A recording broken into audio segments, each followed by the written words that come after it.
professor Alejandro, ele atua na universidade, e depois eu gostaria que você falasse um pouquinho, Alejandro, sobre Sí, essa universidade que é nova, né? Universidades para el Bienestar Benito Juárez Garcia.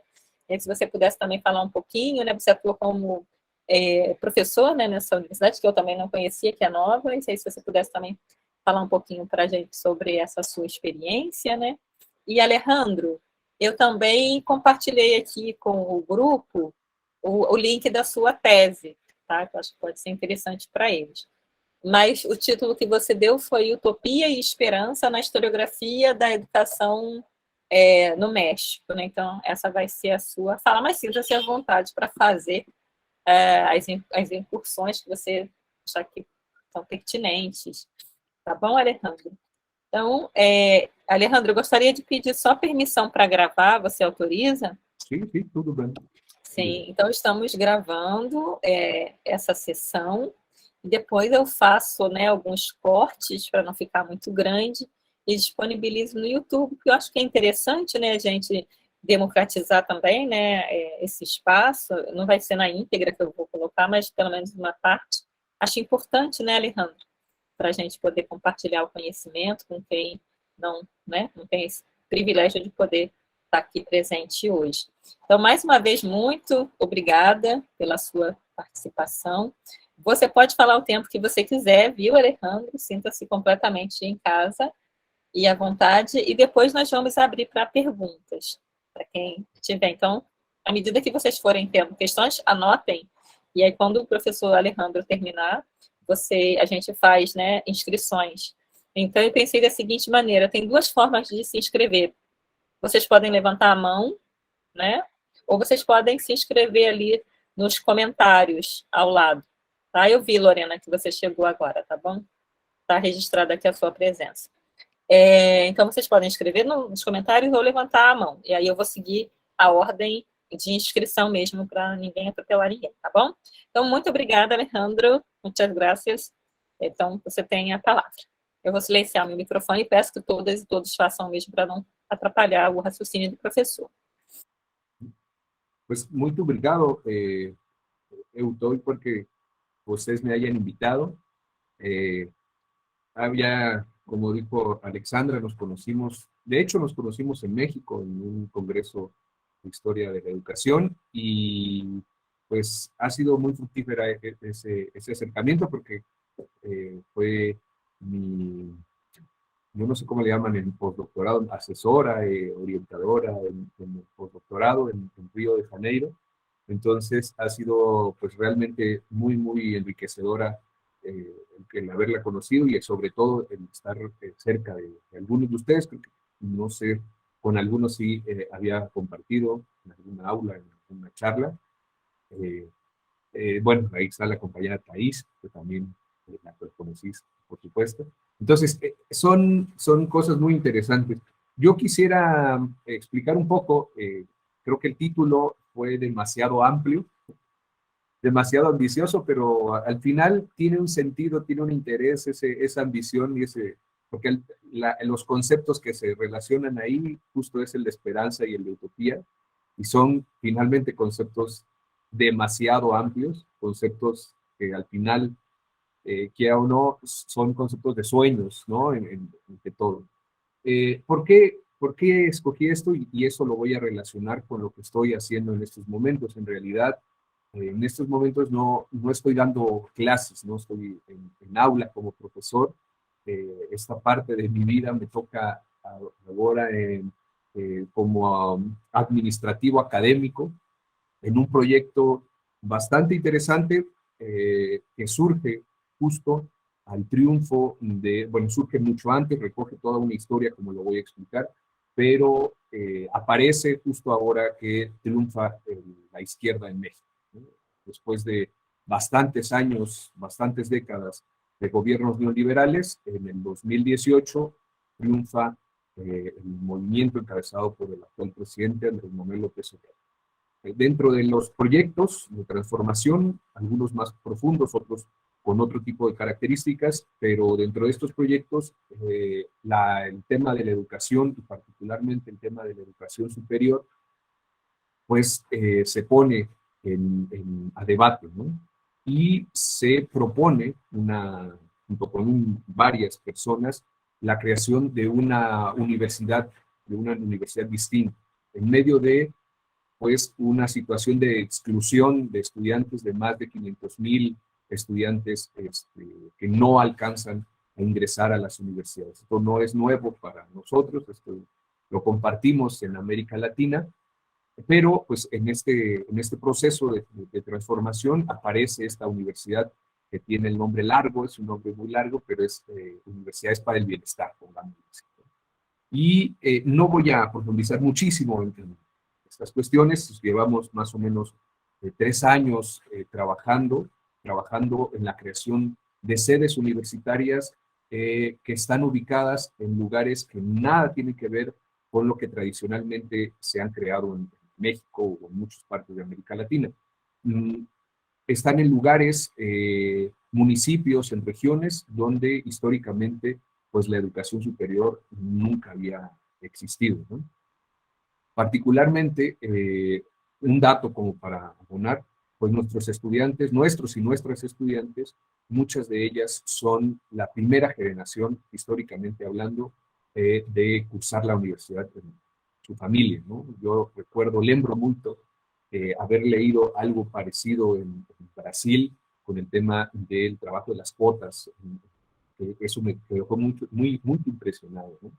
Entonces, esta situación es muy parecida a ahora, con la presión, con el entusiasmo, pero pues en medio de todo ese entusiasmo que cuando uno lo lee, cuando uno participa en el movimiento social, cuando uno sale a las calles, cuando estaba en el periodo neoliberal, a luchar por la educación pública, es un tipo de entusiasmo muy particular que se queda en nosotros, pero cuando uno le toca trabajar detrás de un escritorio, afrontar las realidades burocráticas que se han tejido a lo largo de 30 años, 40 años de modelos neoliberales, de estructuras pesadas que difícilmente quieren cambiar, mezcladas con una visión obsesiva por las competencias, por los organismos internacionales, por todas estas cuestiones que ustedes también conocen bastante bien, pues empiezan las confrontaciones, ¿no?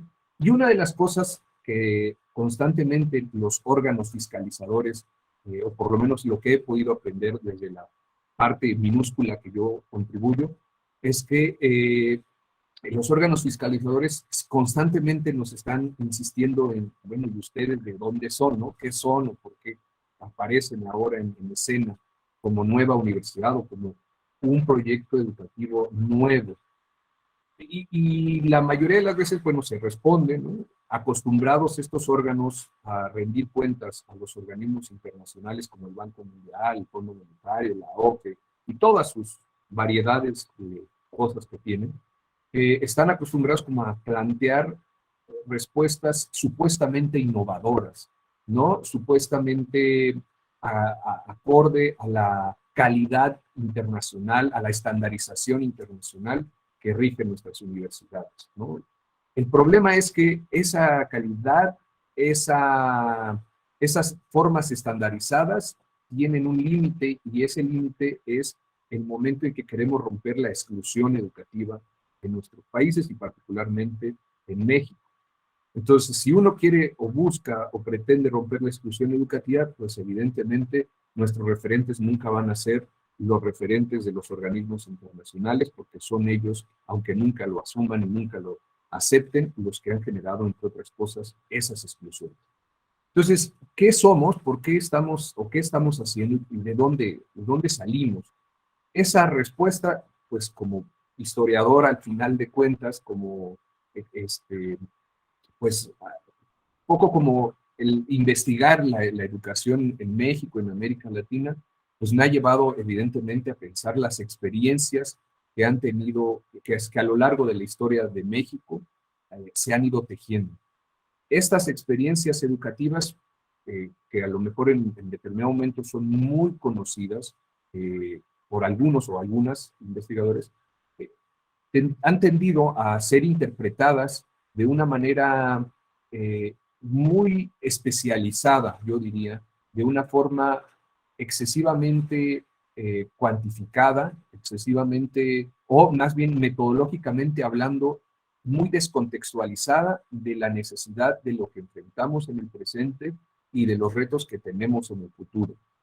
Entonces, partir de las experiencias, a la hora de revisar las experiencias en historia de la educación en México, me doy cuenta que una de las cosas que está constantemente presente en nuestra historia, al igual que en toda América Latina, es la idea de la esperanza, la idea de pensarnos distinto.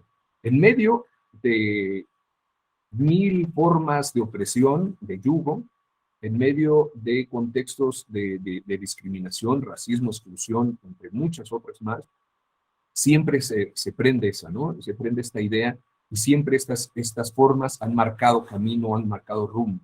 Entonces, inspirado también, y esto quiero también aceptarlo, que en muchos de los textos que actualmente se empiezan a circular en los últimos años sobre historia de la educación, generan otra vez ese espíritu de esperanza, ¿no? Yo, por ejemplo, voy a poner un caso, los textos que he tenido la fortuna de leer de Alexandra, generan mucho estos elementos, porque no se trata solamente de pensar otra vez poblaciones en situación de esclavitud, sino todas las propuestas que esta población, y en medio de todo el contexto de, de opresión, realizan. Entonces, esos elementos, creo yo, de la esperanza y la utopía, pueden ser historiografiados, ¿no? Pongámosle en este caso. Y, por supuesto, hay miles de estas experiencias en el caso mexicano. Yo quisiera iniciar con uno en específico, que es un proceso histórico muy conocido, ¿no? Que es el tema de la Revolución Mexicana, ¿no? La Revolución Mexicana que inicia en 1910, después de 33 años de gobiernos, particularmente de una persona, pero que no significa que sea solo esa persona, sino todo un modelo económico, estructural y demás que somete particularmente a la población, ¿no? Este proceso de la Revolución Mexicana es muy interesante porque conjuga, junta, logra concentrar todo el, la, el enojo, la frustración que se vive, la lucha que se va a construir, la resistencia que se va a construir a lo largo de varios siglos, ¿no? Desde la época colonial, de todos los pocos siglo XIX como siglo de un intento de construir un país, y lo que se viene después, y todavía en nuestro momento sigue marcando expectativas, lo que dirían algunos historiadores, expectativas de futuro, ¿no? ¿Por qué este acontecimiento tan importante, como lo fue en otras regiones, como el caso de la Revolución Rusa o la misma Revolución Francesa en sí misma, ¿no? Pero ¿por qué el caso de la Revolución Mexicana va a tener un momento tan significativo? Porque recoge esto que les estoy diciendo, particularmente de un tipo de población a la que ha sido sometida por varios siglos, ¿no? Esta población, evidentemente, son los pueblos originarios. Son ellos, son ellas, las comunidades indígenas, las que mantienen desde la llegada de los españoles y posteriormente hasta nuestros días una constante resistencia. Una resistencia que se va a ver reflejada en los proyectos de educación en una cosa muy importante, o sea, hay muchas ideas, pero en un elemento clave que va a ser la defensa de la comunidad como el centro, el epicentro más importante de donde se va a tejer no solamente la enseñanza a las nuevas generaciones de toda la riqueza cultural que cargan las poblaciones indígenas, sino además de ello, de la necesidad de colaboración, de trabajo colectivo que existe ya o que ha existido siempre en las propias comunidades. Esta lucha por la comunidad es la que identificamos en el caso mexicano de este hilo conductor que ha tenido las experiencias educativas en nuestro país. Le pasé a Ale, te pasé por correo quisiera, son algunas imágenes para ir sim. ilustrando un poco. Vou compartilhar aqui, um momentinho. Vou Obrigado. compartilhar. Vejam se está indo. Então, PowerPoint, né? Vocês veem? Eso. Sim? Sí. Então, Y bueno, es el país, perdón por el mapa, encontré este mapa donde marca uno de las regiones en donde ahorita actualmente me encuentro. Es particularmente, es Michoacán, y quiero partir de esta región porque en esa región podemos encontrar todo esto que estoy digo, todo el país está lleno de estas experiencias educativas, no quiero decir que solo aquí, todo el país está lleno de propuestas, de creaciones, de escuelas, de comunidades que se orientan hacia lo que estoy explicando. Pero me paro en Michoacán, que es en la región, el estado, donde actualmente vivo y donde actualmente es las oficinas centrales, digamos, de la universidad en donde trabajo. Quiero decir que no es solo ahí, en todo el país tenemos 145 sedes universitarias, entonces en todo el país están ubicadas las sedes de la universidad, pero se escoge Pátzcuaro, que es una comunidad, ahora ya, es una comunidad donde se coloca como el lugar donde van a desplazarse todo el tema de las oficinas centrales de la universidad. Entonces, desde ahí me paro para explicar esta idea de cómo las experiencias de educación tienen estos elementos de esperanza, de utopía. Lo planteo porque después del proceso colonial, perdón, después del proceso de colonización y sobre todo este proceso que se conoce como conquista, que es un proceso bastante cruel, bastante duro para las propias comunidades, inician proyectos diversos de colonización, ¿no? Al final de cuentas, la educación con la llegada de los españoles tiene un tinte muy claro, que es la colonización, ¿no? Es la apropiación no solamente de los territorios, sino cómo logramos imponer esto vía la educación.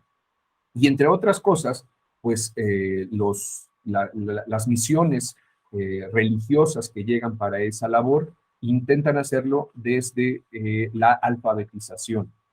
Esa alfabetización es muy compleja en un territorio donde existen diversas culturas indígenas, diversas culturas muy bien desarrolladas, muy bien organizadas.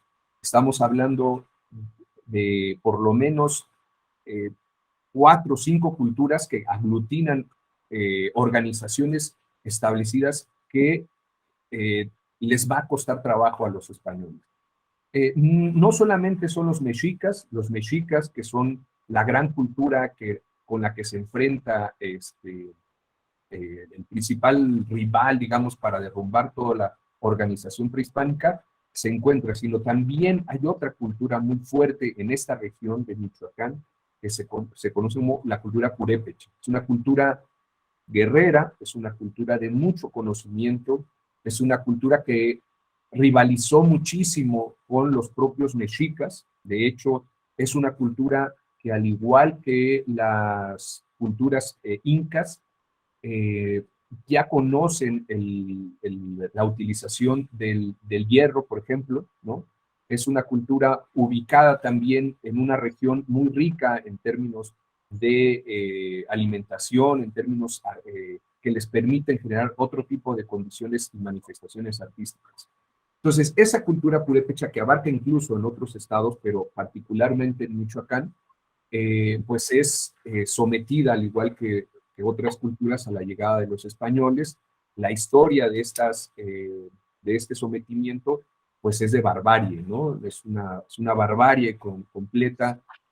Se exterminó a la mayoría de la población, fueron despojados de la tierra, al igual que la situación en las jerarquías políticas de la cultura mexica o de la civilización mexica, lo mismo que lo sucede, también son asesinadas estas jerarquías de una manera muy, muy cruel, de tal manera que este proceso este primer proceso de colonización, pues prácticamente diezma a la población, ¿no? Extermina a la población. En medio de eso, llegan al país diferentes misiones religiosas, insisto, algunas de ellas con un ideal, con el ideal de construir la religión católica pura, con el ideal de salvar la religión del protestantismo que está viviéndose en Europa, entre otras muchas cosas.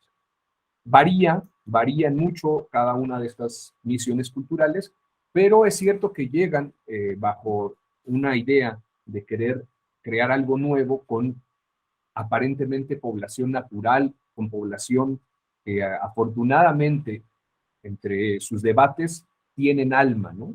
Cosa muy distinta, por ejemplo, a la población afrodescendiente que no tiene este estatus. Lo cual no significa que no les fuera bien, ¿no? Porque les fuera bien, también fueron exterminados, también fueron asesinados y esclavizados también. De hecho, son los primeros esclavizados. Las culturas indígenas son las primeras poblaciones esclavizadas en México. Y bueno, y en América Latina. Pero en medio de eso también llegan algunos personajes históricos, bueno, pero en este momento personajes que tienen una intención de transformación. Eh, es finalmente las culturas prehispánicas de nuestra América Latina las que van a inspirar, y el mundo cómo lo construyen, las que van a inspirar textos como el de Tomás Moro, o Tomás Moro en español, de utopía, ¿no? Son ellos los que van a impregnar de una visión distinta, son ellos los que van a decir, hay posibilidades de crear algo diferente con población completamente ajena a lo que nuestra visión occidental se tiene. Y estas lecturas de Tomás Moro, entre otros más, pues acompañan a algunos de los misioneros, de algunas de las personas encargadas de este proceso de evangelización. Entre ellos está un personaje que llega a México y le corresponde sobre todo ser el primer obispo en la región de Michoacán. Ale, si pudieras pasar la siguiente, por favor.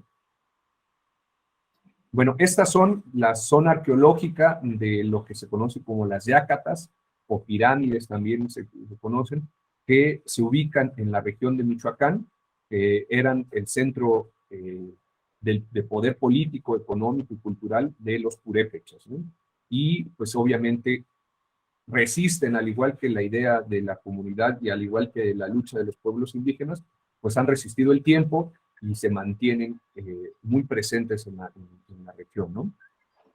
La que sigue, por favor. Bueno, esta es la zona donde se encuentra donde vivo, es Pátzcuaro, y es la región donde va a llegar este personaje que es el primer obispo de Michoacán, y es voy a partir de ahí como para tomar algunas de las características que voy a desarrollar. Si se dan cuenta, es una zona lacustre, es una zona con mucha agua, es un lago muy grande que les permitió a las culturas desarrollar y ampliar su poderío en toda esta región, y obviamente pues a los españoles concebir un espacio fructífero para todo su desarrollo. Está cerca de zona minera también, entonces eso les permitía una estabilidad en esa región. La que sigue, por favor. Bueno, este es uno de los murales que se encuentra en Pátzcuaro, encuentro. Este personaje que se ve aquí es don Vasco de Quiroga, así se conoce, Vasco de Quiroga, y en Pátzcuaro, en las regiones, en las comunidades indígenas, es un personaje que tiene mucha relevancia. De hecho, de una manera respetuosa para referirse a él, se conoce como Tata, ¿no? Tata Vasco, como el padre, como como un protector en la región, ¿no? Él es no pertenece a ninguna de las misiones, más bien es un abogado en su momento, y llega a México con una visión muy influida por estos textos de Tomás Moro, entre otros más. Viene de África también, estuvo en una región de África. Evidentemente está impregnado también por toda esta idea de qué hacer de la colonización, de cómo construir este nuevo mundo, ¿no?, que le llaman. Percibe también, antes de llegar a México, lo que sucedió en Cuba con todo el exterminio de la población indígena, y se da cuenta que la idea, la forma, las maneras tienen que ser distintas en el trato, ¿no? Por supuesto, es una visión humanista de ese contexto. Y llega a México con una intención, y es, digamos, lo pongo en este momento porque es el primero que podríamos ubicar que sintetiza o sistematiza muy bien la comprensión de una educación rural, podríamos ponerlo así, ¿no? Una educación que no sea solamente la transmisión de ciertos saberes, en este caso, como lo hacían algunas otras misiones, que era la alfabetización, sino, además de eso, el construir condiciones materiales para que los pueblos pudieran sobrevivir ante lo que estaban, ante la embestida que estaban viviendo cada vez más, ¿no? Quiroga logra plantear con esta idea y esta influencia utópica un mundo, una sociedad utópica muy particular, con una idea que son las escuelas hospitales. La idea de un lugar, de un establecimiento que tuviera la posibilidad no solamente de plantear un espacio de alfabetización y de transmisión de la religión o del catecismo, de toda esta, todo este acercamiento hacia Dios, sino en donde pudieran crear la posibilidad de un espacio de salvación real de los pueblos indígenas que estaban siendo exterminados. Un lugar donde el trabajo de la propia población sea un trabajo colectivo y que pueda ser repartido de manera justa en esos espacios. Esta idea no es una idea que la trae de Occidente. Esta idea va a lograr amalgamarse muy bien en las comunidades indígenas, porque es la forma en que las comunidades indígenas también trabajaban antes de los españoles. Entonces, este primer personaje, voy a tocarlo, es muy interesante porque precisamente percibe, entre otras cosas, por ejemplo, cuando llega, cómo además del exterminio por la explotación del trabajo, también la propia población, hay una narración, por ejemplo, muy fuerte en donde describe cómo las madres terminan ahogando a sus propios hijos para evitar todo el sufrimiento que estaban viviendo, ¿no?, en la propia población indígena. Entonces, logra pensarse la idea de un trabajo, la idea de un hospital que congregara la diversidad de la población, pero sobre todo tuviera la posibilidad de crear oficios a través, por ejemplo, de tejedores, carpinteros, herreros, canteros, albañiles, obviamente campesinos, y pudieran instalar un tipo de consejo colectivo que beneficiara a las propias comunidades. Ese tipo de consejo colectivo hasta hoy en día está muy bien definido, que en los pueblos indígenas y particularmente en Pátzcuaro, que se identifica muy bien quiénes trabajan la alfarería, quiénes trabajan los tejidos, quiénes trabajan, es decir, logró permear perfectamente esta idea. Entonces, esta idea de la utopía, la idea de la esperanza que se plantean, no es una cosa que parecida a la que planteó Tomás Moro, ¿no? No es una idea que sea ubicada solamente en una visión literaria, sino es un trabajo de creación, es una idea que empieza a tomar su propio sentido y su propia fuerza en la medida en que las propias comunidades y en la medida en que los propios, la propia idea de escuela se convierte en un epicentro de fortaleza, en un epicentro de comunidad. Y esto obviamente no solamente se da en México, ¿no? Pienso, y ahora que estaba revisando algunos textos, encontraba, por ejemplo, las referencias que se tienen de cómo la escuela pública, y ese es otro de los conceptos, lo público, va a estar asociada a esta idea de la comunidad. Y uno de los educadores brasileños que de gran renombre y importancia en América Latina, que además de Freire, es Anísio Teixeira. Leía una de sus, de uno de los conceptos que decía, la escuela pública es por excelencia la escuela de la comunidad, la escuela más sensible a todas las necesidades de los grupos sociales y más capaz de cooperar para la cohesión y la integración de la comunidad como un todo.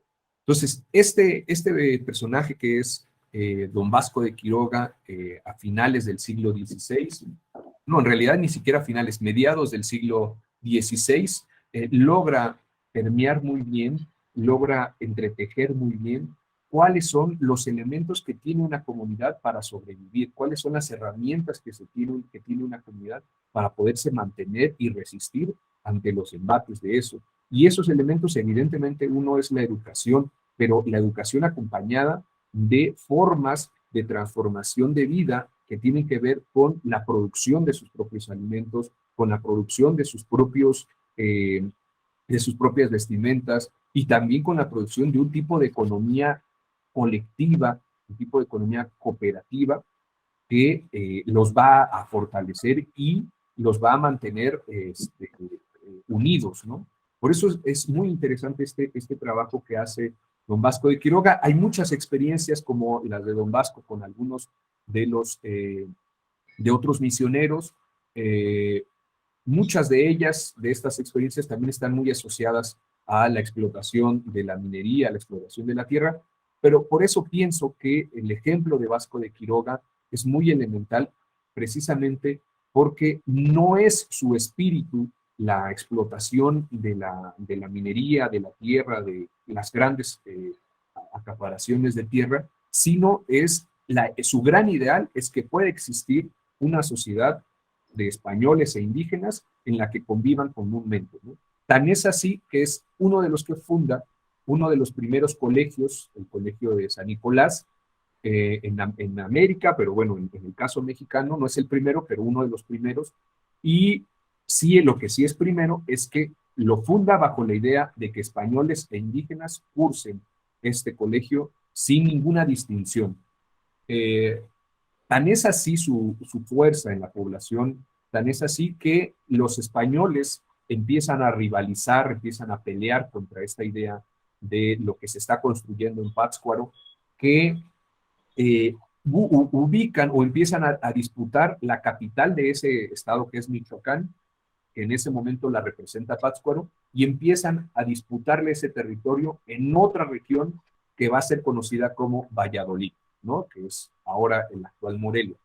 Valladolid, esa ciudad ya desde el nombre netamente español, va a querer hacer un sobrepeso, un contrapeso a toda la fuerza que está teniendo Vasco de Quiroga con sus hospitales, con su organización comunal, con su organización política. Tan es así que Vasco de Quiroga logra pelear eh, que la basílica, el obispado, la representación de la iglesia más fuerte esté representada en Pátzcuaro, y los españoles disputan hasta lograrlo conseguir después de la muerte de Vasco de Quiroga, que se traslade a Morelia, con una visión extremadamente racista que los textos reflejan cómo es posible que los indios conciban la capital de toda esta región, cómo es posible que los indios eh, se formen a la par que se formen los españoles, o sea, una condición ahí, pues evidentemente muy racista en un contexto de explotación brutal, ¿no? Sin embargo, su legado, insisto, se mantiene hasta nuestros días, y ese legado pues va a ser uno, entre otros muchos más, el que alimente las posteriores luchas que va a tener el pueblo. La colonización, que duró, al igual que en muchos países latinoamericanos, más de 300 años, ¿no? O sea, 3 siglos, va a haber una ruptura muy fuerte en, a principios del siglo XIX, con toda la llegada, con toda la influencia, por un lado, de importantes teóricos sobre la soberanía, pero por otro lado, bajo toda esa resistencia y esos levantamientos indígenas que se dan a lo largo del país, ¿no? Eso lo va a sistematizar, sintetizar muy bien personajes como Hidalgo, que es el que aparece en el mural, eh, y lo va a sistematizar muy bien porque finalmente es la religión católica el lugar donde se van a disputar los principales espacios de formación, los principales lugares de lucha política, y son en muchos de los casos el lugar donde las comunidades indígenas van a encontrar poder mantener una visión de comunidad eh, como resistencia, ¿no? No es casual que la independencia de México, para empezar desde 1808, ya llame a romper con la esclavitud, ¿no? Desde 1808 se abole la esclavitud y en 1810 obviamente se mantiene esta idea, eh, y lo retome con fuerza, pero siempre con una visión también muy cercana a la idea de la religión católica. Todo el siglo XIX es un siglo XIX muy complejo, muy convulso, convulsionado, yo diría, al igual que en muchos de los países de América Latina, pero lo que podríamos identificar que costó trabajo para esta idea, pues es todas, además de la independencia, además de la lucha de fracciones políticas, pues es evidentemente las intervenciones constantes que sufre México, ¿no? 3 veces intervenida por los franceses, ¿no? De hecho, la última de las intervenciones eh, que llegan los franceses, afortunadamente pierden los franceses en territorio mexicano, las intervenciones constantes que llevan a perder más de la mitad del territorio nacional por parte de los norteamericanos, ¿no? Intervenciones constantes durante todo el siglo XIX, y perdemos más de la mitad del territorio del país por parte de los Estados Unidos, ¿no? Lo arrebatan, entre otras más. Entonces, toda esa lucha, los proyectos o los modelos educativos van a intentar florecer en medio, pues, de condiciones y de contextos muy complejos. Aún así, algunas experiencias son significativas. Sin embargo, yo diría que permanece constantemente la idea de comunidad, la idea de esperanza. Todos los textos que producen, particularmente los liberales, están permeados de una educación que logre superar las condiciones en las que se encuentran. Hay una rivalidad muy fuerte entre la idea, sobre todo liberal, de la educación básica como el elemento, el canal, la conducción clave para la población, para obtener una soberanía, la educación básica, a diferencia de los conservadores que conciben la educación superior, particularmente la universidad, como su lugar de defensa para mantener privilegios. Y eso es muy evidente durante todo el siglo XIX y parte del siglo XX también. En ese sentido, las experiencias educativas que mantienen una resistencia apuestan a esta noción que yo considero muy clave en nuestros días, que es la idea de lo público. La idea de lo público es sin duda la bandera más importante para las experiencias del siglo XIX, porque es la educación para todos. Y esa educación para todos va a verse reflejada fundamentalmente en la educación básica, porque pues el 99 o 97% en el siglo XIX de la población no sabe leer y escribir. Entonces, ¿cuáles van a ser las condiciones para poder tener o acceder a ciertas decisiones políticas? Pues pasa por un proceso de alfabetización, que en muchos de los casos ese proceso de alfabetización también fue cruel, ¿no? Hay que decirlo también así, tomando en cuenta que este país pues tenía más de 60 lenguas, tiene más de 60 lenguas, supongo que había todavía más, no tengo el dato en específico, pero pues la alfabetización en muchas de las cosas hizo como una plana ante las demás, ¿no? Aún así se mantiene y resisten. De hecho, muchos de los primeros procesos de alfabetización en México es muy interesante porque no son en español. Los misioneros aprenden primero la lengua náhuatl, que es la lengua de los mexicas, y se dan cuenta que esa va a ser la lengua, porque además era la dominante en la región por la, no me gusta mucho usar el concepto de imperio mexica, pero bueno, el imperio mexica, ¿no? Es una noción muy occidental, y es la lengua que se difundía más. Entonces, en muchos años va a ser la lengua, el náhuatl, la que va a imponerse como alfabetización, ¿no? Como proceso de alfabetización. Por eso persiste también muchos de los nombres en nuestro país con TL, Xicoténcatl, por ejemplo, o Tlacael, o muchas de las palabras con TL son palabras en náhuatl. Entonces, esos procesos de alfabetización fueron difíciles, fueron duros, pero para el siglo XIX se convierten también en la bandera de resistencia ante otras posiciones. Y la educación básica es el ejercicio de lo público, la realización del sentido de lo público en la educación. La que sigue, por favor.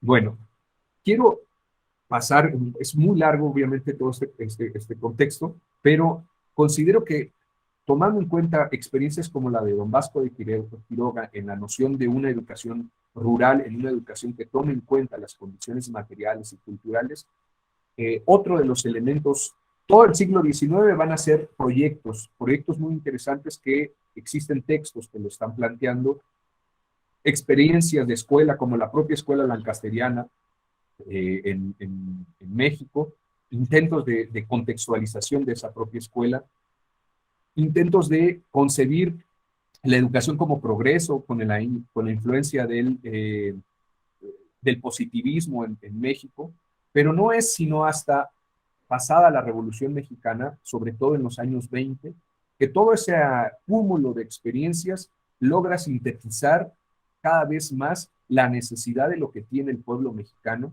y en esa síntesis se hace particularmente con la creación de la Secretaría de Educación Pública. Lo anterior, los ministerios de instrucción, pues eran ministerios que cumplían ciertas condiciones, pero no lograban tener una visión abarcadora de las problemáticas que tenía el país. De esta manera, la fundación en los años 20, 1921 y hasta el 29, en ese periodo, se concreta esta idea de fundar una institución que pudiera identificar realmente cuáles son las condiciones del país y cuáles van a ser las propuestas y las expectativas que se tienen que construir bajo un nuevo ideal, que es la idea de la Revolución Mexicana. ¿Cuál es lo que aglutina o qué bandera aglutina la Revolución Mexicana? A diferencia de la Revolución Rusa, con una visión clara sobre una posición política del marxismo y toda la riqueza que plantea Lenin, entre otros más, la Revolución Mexicana, el elemento clave es la tierra, la lucha por la tierra. No es, claro, hay otras condiciones, también está la lucha y la disputa por el agua, porque son cuestiones que van juntas, no puede uno pelear la tierra donde se siembra sin también pelear y disputar las fuentes de agua que enriquecen a estos elementos. Entonces, tres elementos van a acompañar inicialmente esta lucha y lo que va a generar la lucha, ¿no? Una vez que pasa el proceso de la revolución, en cada uno de los batallones, en cada una de las resistencias de las organizaciones políticas que pelean en la Revolución Mexicana, la importancia del maestro y la maestra son claves, porque son ellos los que van a tener que contextualizar, van a tener que crear desde leyes, desde planes, ¿no? de lucha. Son ellos los que hacen la síntesis de las noticias que se están viviendo en ese momento y son ellos también los que comienzan procesos de alfabetización, lo mismo en el campo donde se están peleando la resistencia, la lucha, como en los trenes donde los llevan a los revolucionarios y generan procesos de alfabetización. Muchos de estos maestros, muchos de estos jóvenes intelectuales que aparecen en esta historia, pues van a ser los que construyan un nuevo ideal, planteen un nuevo ideal de educación, ¿no? Y en ese nuevo ideal, pues van a llegar influencias bastante claras, van a llegar creaciones, ideas de cómo construir una educación popular post-revolucionaria, de cómo construir algo que abarque y sobre todo se cimente en las zonas rurales, que son las zonas, el 90% del país, ¿no? Estamos hablando de la zona rural, 90% del país. Entonces, ¿qué hacemos ante esa situación? Está la influencia, por supuesto, de Rusia, o de la Unión Soviética, perdón, está la influencia, por supuesto, de los Estados Unidos y todas las experiencias que se están viviendo, y por supuesto de Europa, pero particularmente estos dos polos generan mucha expectativa. Y lo hacen y logran hacerlo, pero bajo la idea de cómo contextualizamos todo eso en nuestro proyecto, ¿no? En la idea distinta. Y en medio de todo eso, quien sintetiza muy bien estas ideas, pues son un personaje que va a ser nombrado en el primer secretario de Educación Pública, que se llama José Vasconcelos. Sí. Ale, si le puedes pasar a la siguiente. Bueno, a la que sigue y luego regresas a eso. José Vasconcelos, ¿no? Este filósofo intelectual de la Revolución Mexicana, muy controvertido intelectual, lo voy a decir por qué, es el que logra plasmar una idea, o por lo menos una administración pública, yo diría en ese sentido, de la necesidad de una educación. Y lo logra hacer porque plantea la necesidad de mover a todos los intelectuales, a todas las intelectuales, hacia las propias necesidades y no ubicarse solo en las zonas centrales de las capitales de los estados. Entonces, se mueven durante toda la República, se mueven hacia toda la República y pueden pensarse una idea diferente de la educación. En sus memorias, él menciona que entre los que lo influyen muchísimo a pensarse una educación distinta, pues está Lunarcharsky, que está haciendo trabajo muy interesante en la Unión Soviética. Están pedagogos norteamericanos, están pedagogos franceses, entre otros más, pero plasma muy bien la idea de que lo que se busca es algo diferente. Y en ese algo diferente lo van a acompañar maestras, maestros, no solamente de México, sino de América Latina. Por ejemplo, Gabriela Mistral llega a México, entre otras muchas más. Brasileños también están, entre otros, en debates venezolanos, venezolanas, muchas tienen una expectativa muy interesante en el caso mexicano. Y quien logra plasmar esas utopías educativas muy bien de una manera artística, pues son los muralistas, ¿no? A la par de todo esto que se está haciendo, a la par de toda esa necesidad de una educación distinta, lo están plasmando, lo están reflejando a través del arte los muralistas, como el propio Diego Rivera, ¿no? Clemente Orozco, no solamente desde la cuestión mural, están haciéndolo, por ejemplo, mujeres fotógrafas muy importantes como Tina Modotti, una italiana comunista, lo está haciendo y lo está plasmando a través de sus fotografías. Es decir, lo están haciendo una gran cantidad, hay una emoción y hay un sueño, hay una esperanza de que la necesidad de educación sea plasmada en todos los espacios, en todos los lugares, y se crean una cosa que se llaman misiones culturales que, entre otras cosas, está la idea de alfabetizar, pero a la par con acompañamiento de cuestiones de salud, por ejemplo, de necesidad de que las comunidades conozcan también estrategias de salud, porque evidentemente, entre otras cosas que vulneran a las comunidades es el tema de la salud, el tema de enfermedades que en las ciudades no matan, pero en el campo sí matan. Están en cuestiones de, por ejemplo, desarrollos técnicos agrarios, ¿no? Que permitan aprovechar de una mejor manera la tierra. Están cuestiones, por ejemplo, de la música. Vasconcelos es muy criticado también porque lleva entre los libros y entre la biblioteca popular que construye libros sobre Platón, libros sobre la Ilíada, de Homero, entre otros muchos más, pero también llevan discos, bueno, de ese momento, de música clásica, ¿no? Entonces, desde Tchaikovsky, Beethoven, entre otras muchas cosas más. O sea, hay una necesidad de crear y de pensarse el sueño diferente, de pensar la esperanza, la utopía, en estas manifestaciones muy grandes. Obviamente lo critican mucho porque dicen que cómo es posible que se lleve personajes como Aristóteles a leer a las comunidades, entre otras más, pero a lo largo de los años existen investigaciones donde las comunidades mantienen en el centro, en la construcción de la misión cultural, en el centro del pueblo, su biblioteca, y es impresionante como aquí en las comunidades indígenas, cómo lo tienen como tesoro, sus libros de la Ilíada, sus libros de Platón, sus libros todavía en nuestros días, ¿no? Estamos hablando de los 20 hasta nuestros días y le dan una interpretación bastante interesante sobre toda esta visión que se tiene, la música que se tiene, y también se construye una visión del arte muy diferente, ¿no? Murales y todo el tema del muralismo, todo el tema de las expresiones de alfarería, por ejemplo, están muy presentes.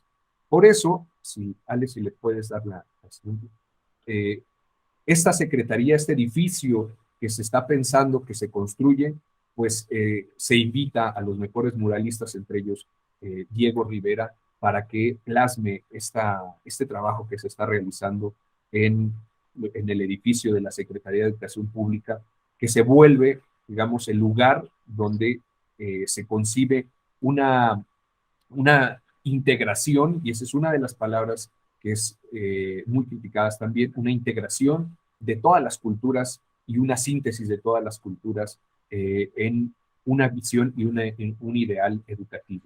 Esto funcionó en algunos lugares muy bien, en otros lugares también se convirtió en espacios de disputa muy fuertes, pero lo interesante es que en medio de todo este proceso aparecieron experiencias bastante enriquecedoras de educación.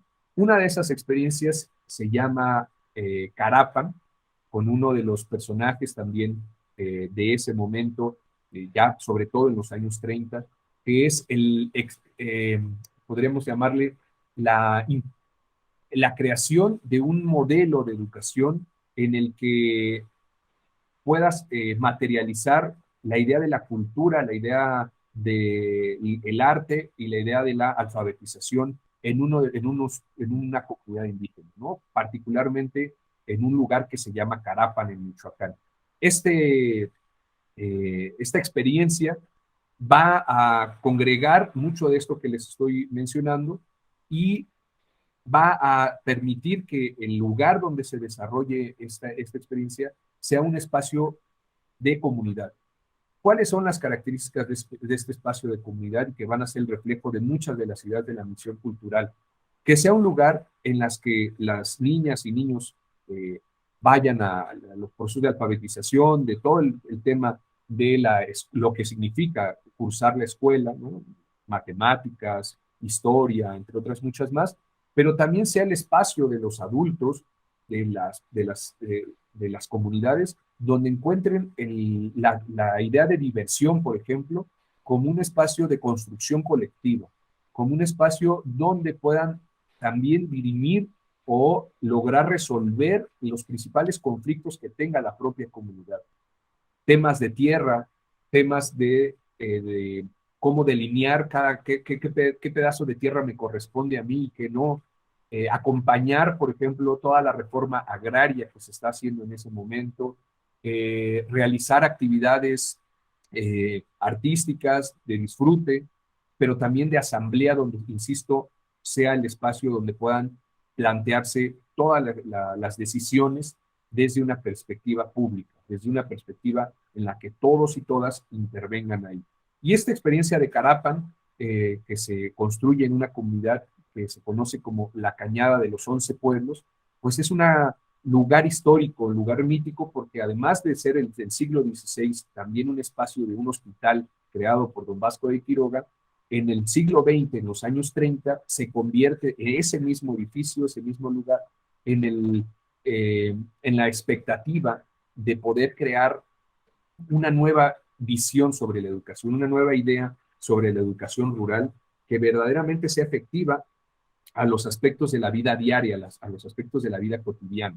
Ese es otro elemento clave en los textos de historia de la educación y particularmente de estos textos en donde la esperanza se convierte en elemento fundamental. Ahora, ¿cuáles son o desde dónde parto estas nociones de esperanza y los asocio para poder historiografiar eh, eh, algunas de las experiencias educativas? Pues existen ya marcos conceptuales bastante interesantes que no se convierten en una camisa de fuerza, pero sí nos dan pie para pensar u orientarnos hacia dónde puede tener efecto esta idea de pensarse la esperanza, de pensarse la utopía o pensar los sueños de una educación distinta. Desde Ernest Bloch, ¿no? Con todo el trabajo que realizó desde el principio de la esperanza, pasando por Paulo Freire, por supuesto, ¿no? Que por cierto, uno de los textos que conocí, o el texto que conocí de Paulo Freire, me lo regalaron en Brasil, Pedagogía da Esperanza. Entonces, estos conceptos que se manejan conciben una esperanza, conciben una utopía, no como esta idea de no realizable, no como esta idea de una cosa soñada para nunca poder concretarse, sino todo lo contrario, una idea que está cimentada en la propia militancia de las comunidades, en la propia militancia de las organizaciones magisteriales, porque son ellas y ellos los que acompañan toda esta construcción, y sobre todo en ampliar los horizontes de visibilidad hacia dónde tenemos que pensarnos un futuro educativo. Entonces, por eso, cuando les planteaba que ahora que me encuentro trabajando en un proyecto de educación que busca romper procesos de exclusión, pues evidentemente es cuando me pregunto de dónde salimos o cuáles son nuestros referentes, pues nuestros referentes son referentes históricos, de experiencias históricas que han buscado en todo momento transformar esta visión de una educación para todos, una educación que sea una educación que fortalezca la idea de la comunidad, pero también fortalezca la educación pública, porque también en las investigaciones historiográficas de las últimas décadas me he percatado que buscan responsabilizar cada momento o convierten al Estado, por ejemplo, en el blanco de las rupturas, en el blanco de las imposibilidades de construcciones educativas. Es decir, el Estado como una cosa gigante es el culpable de las condiciones y en cierta medida sí lo es, pero también detrás de esas críticas de concepción de Estado se esconden muchas veces la intencionalidad de destruir, de desmantelar la noción de lo público y de desmantelar sobre todo la responsabilidad que el Estado tiene que tener sobre proyectos populares, sobre proyectos de construcción política colectiva en medio de ello, por supuesto con una visión distinta, ¿no? Una visión diferente, una visión en la que las comunidades sean las protagonistas de este trabajo. Y creo yo que esa es la idea general que quería compartirles. Por supuesto, tengo un montón de nombres, un montón de fechas, un montón de cosas que no me parece. Bueno, quisiera compartir también estas fotografías, sobre todo de los años 30, en donde se construyó se sistematizó mejor esta idea. A tal grado, esta idea de soñar una educación diferente, de pensarse en la esperanza de transformación, que el magisterio, que es el protagonista muchas veces de este trabajo colectivo, concibió una educación o acuñó más bien un nombre a esta educación durante todos los años 30, que va a ser la educación socialista. Así la va oficialmente a asumir el gobierno de los años finales de los años 30 como el proyecto de una educación en México. Ustedes se imaginarán en los años 30, en los años, sobre todo 30, principios de los 40, que este nombre de educación socialista en medio de un contexto internacional, pues no les gustó mucho a nuestros vecinos, ¿no? A nuestros vecinos norteamericanos, porque significó la alerta de cómo es posible que la educación en México tiene un tinte socialista. Y hubo debates desde los comunistas más recalcitrantes de decirnos, ¿cómo no puede haber educación socialista sin un Estado socialista, ¿no?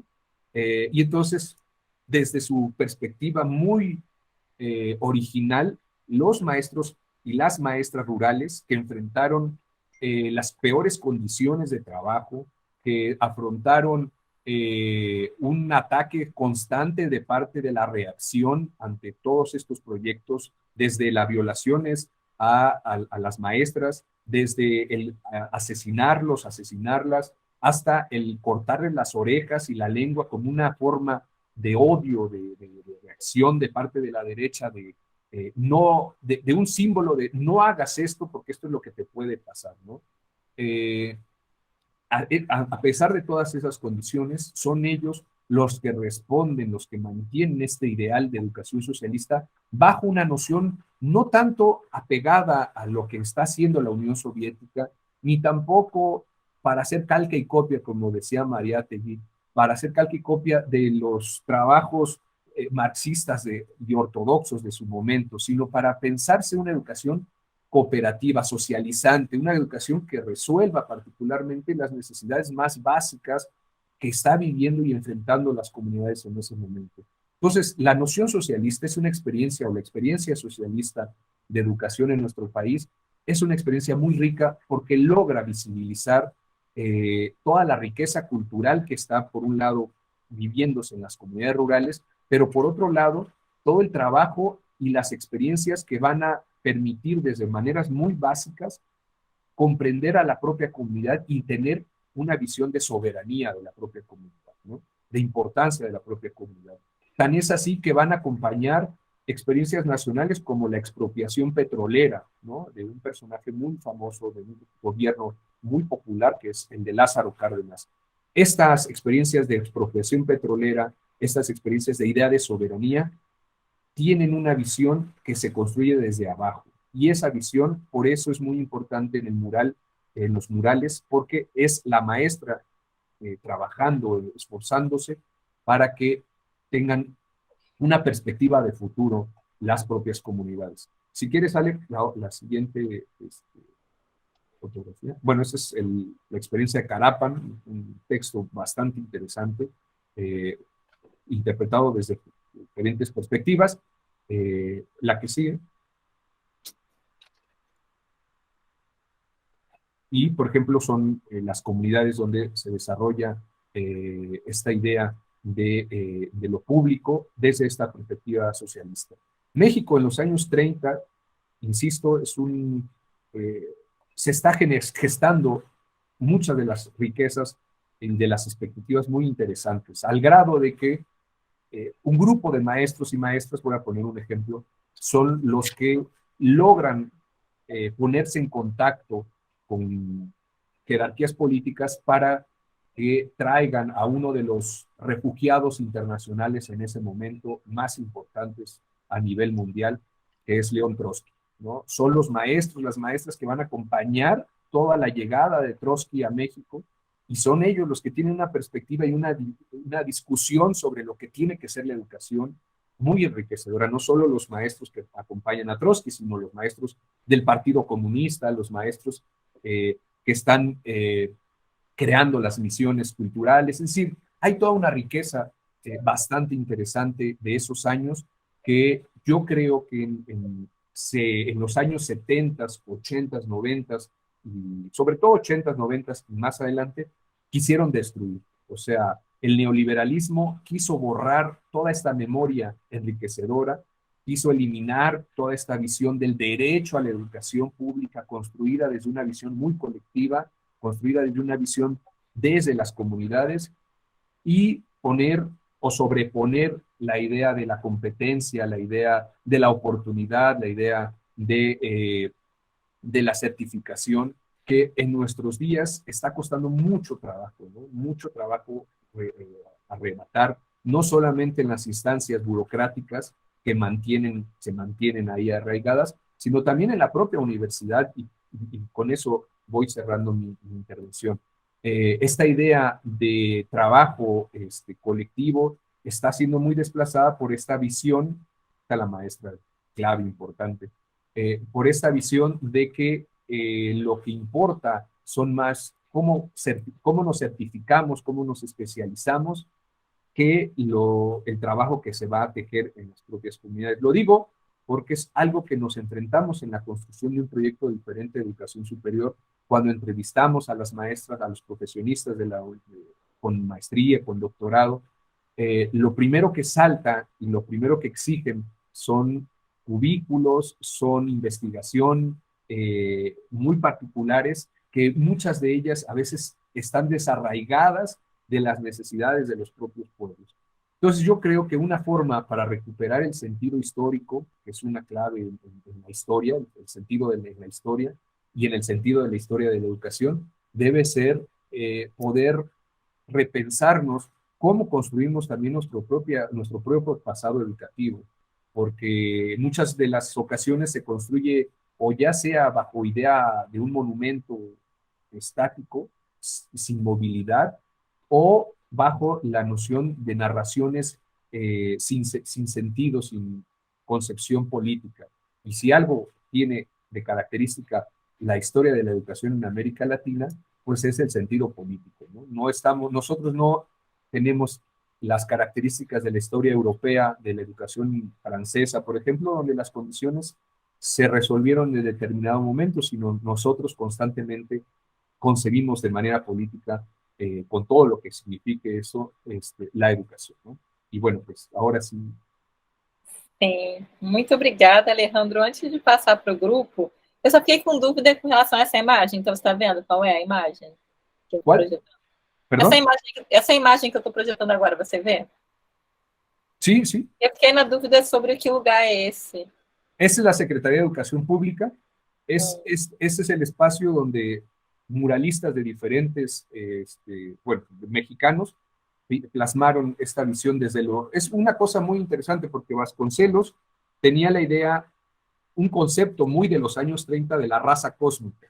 Y es algo muy criticado también por las comunidades indígenas, porque la raza cósmica para Vasconcelos era, bueno, si en Europa están hablando del poderío ario, pues acá vamos a decir que nuestra composición indígena, española y todo lo que va a generarse de esa interpretación va a generar una visión cósmica distinta, nueva. Entonces, por supuesto, es demasiado criticable hoy y en ese momento también, pero lo interesante es que sí permite construir una idea de nación donde hasta ese momento las comunidades indígenas estaban desplazadas. Y en la filosofía de Vasconcelos, pues tanto la religión católica como la religión, toda la concepción occidental, tienen cabida en una visión también indígena. Entonces, para él son tres pilares claves en donde construir algo nuevo. Y Vasconcelos es muy criticado porque después de toda esa gran experiencia que realizó, todo ese trabajo que sistematizó, pues es desplazado, ¿no? También, y a veces hasta tiene cercanía con otros grupos políticos que lo asocian un poco más a la derecha, pero en realidad este Vasconcelos, esta lucha, pues se logra sistematizar en este edificio, ¿no? Muy original, digamos, en ese momento. Sim, e os desenhos, né, os murais ali são de mesmo autor ou são autores diferentes? No, es Diego Rivera, sim, Rivera. Orozco, José Clemente Orozco, Siqueiros, es otro de los, a lo mejor ustedes lo pueden, pero Siqueiros, entre otros más, que en este momento no, pero principalmente esos tres, y trabajo de otros artistas, sobre todo recuerdo mucho lo que plasma Tina Morotti en las fotografías, es inspiración. De hecho, en otras instancias, en otros institutos está ahí. Entonces sí, Sim, es muy claro. sim, não foi bem didático, eu gostei bastante da maneira como você trouxe, porque para quem não conhece, né, a história da educação no México, é importante você ter começado pelo mapa, inclusive, né, situando onde você está. E antes de passar para o grupo, porque, como eu já disse, eu tenho probleminhas de memória adquiridos no pós-Covid, né? Então, eu vou só pular aqui um pouco a vez, já que a gente está falando dessa questão das imagens, eu queria saber um pouco, Ale, se você tem assim alguma referência para nos indicar sobre o lugar do muralismo na história da educação do México, né? Você já deve ter percebido que eu tenho um especial interesse por arte, por história da arte. Então, eu fiquei assim curiosa de saber se tem algum trabalho que já tenha sido feito só sobre esses murais, principalmente no âmbito da história da educação. Eu fiquei curiosa. Sí, hay bastantes trabajos. Yo podría compartirte algunos textos que he ido recolectando y algunas, sobre todo Raquel Tibol, entre otras más, que hacen todo el análisis de los murales, y algunas memorias también, porque hay unas historias bastante interesantes que se tejen en la construcción de estos murales, ¿no? Sim. Y son, al final, lo que plasma esta esperanza y esta utopía, ¿no? También, toda su Sim. complejidad. Então, se Pero depois você sí, puder mandar no grupo, lá no grupo claro. mesmo. Ah, E bueno, en depois el grupo, claro, por supuesto, sí. tem naquele nosso grupo, e depois eu compartilho com essa turma aqui. Sí, Mas eu sí. fiquei bem interessada. Inclusive, é possível que, né, que eu vá. Não, da minha parte está certo, que eu irei em setembro. E eu quero muito aproveitar para fazer esse aprofundamento também, viu, Ali? Não só na questão da história do México, mas principalmente a entrada da arte, né? Eu acho que você foi muito feliz em trazer os murais. E eu fiquei depois até querendo saber um pouquinho mais sobre a autoria desses murais que você trouxe. Eu entendi que alguns são do Diego Rivera, que na verdade é o único que eu conheço. Mas depois, se você pudesse falar um pouco, e depois eu até ver algumas conversas entre o muralismo no México e o nosso modernismo aqui no Brasil também. Há quem faça esse paralelo aí, enfim, entre os nossos muralistas também. Nós tivemos alguns muralistas aqui na arte no Brasil e os muralistas aí no México. A gente tem alguns pontos para conversar. E antes de você entrar na sala, eu estava exatamente falando sobre essa posição interessante do México, que ao mesmo tempo em que a gente tem muitos pontos em comum, principalmente nós não somos europeus, mas essa questão estratégica do México no globo, porque o México está muito cerca, né, muito próximo ali dos Estados Unidos, e ao mesmo tempo o México também está aí, né, tá em conversa, né, de certa forma, com principalmente países da América do Sul, em especial o Brasil, que também disputa aí, principalmente na América do Sul, né, essa liderança, digamos assim. Então, o México é bem interessante para conversar e está nessa posição aí. Aí você coloca como, no seu período aí, né, que você trouxe, até numa certa tensão com os Estados